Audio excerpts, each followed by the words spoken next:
So I saw this like kind of going around on Twitter a minute ago, and it was mainly by a couple of those who are pretty big when it comes to reporting on Cleveland Cavalier news, signings, trades, all of the above. And it was actually a couple people pointing out that it would be a good idea for the Cleveland Cavaliers to, of course, sign Bol Bol to the team, and a couple rumors even saying that the Cavaliers might be interested in him. And if you're wondering why, how are the Cavs going to do this? Bol Bol's not a free agent, he's on the Magic. Well, believe it or not, they actually decided to waive him, which was incredibly odd because he actually had a pretty decent season for the Magic. Even though I know stats don't always mean anything, he definitely has a lot of issues on an NBA court. But at the end of the day, Bol Bol, as of now, I still think should 100% be on an NBA list. And if Bol Bol is not on an NBA list, then he should come down to Australia's NBL league, because again, there's so many great players in that league. John Wall potentially might be in it soon. We know that Matthew Dellavedova is in it. Jock Landale was previously in it. LaMelo Ball, etc. have all played in this league.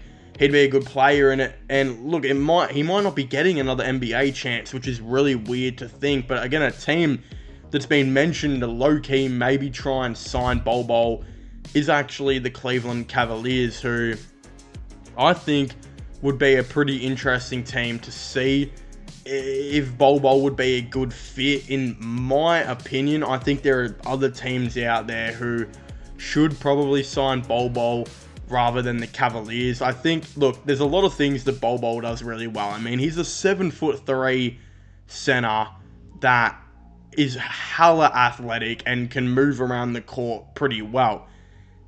Issue is, on defense especially, is he might be a relatively nice shot blocker, but as soon as you put any body contact or body work on Bol Bol at all, he gets absolutely demolished. And that's why I genuinely believe if he wants to be successful in the NBA, well, then he can't be a center.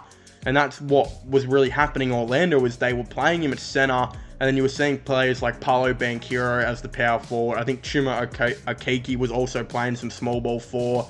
A couple other guys playing some 4 here and there as well.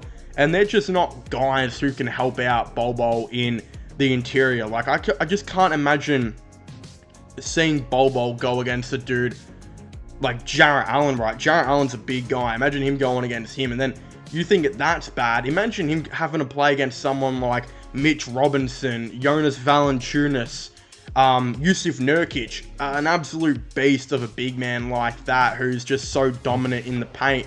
And you're just thinking, shit, well, Bol Bol can't really do anything about that. And that's where a lot of issues come in and why teams don't seem to want him. On a team like the Cavs, who now have Damian Jones, he might work there. I could definitely see him be the backup 4, or third string backup 4, with maybe playing some minutes with Damian Jones at the center here and there. I think it's possible, and if anyone's got a good system to be able to do it, it's maybe the Cavs. We already have a 7-footer at our power forward position, Evan Mobley, so it wouldn't be that far-fetched to maybe see.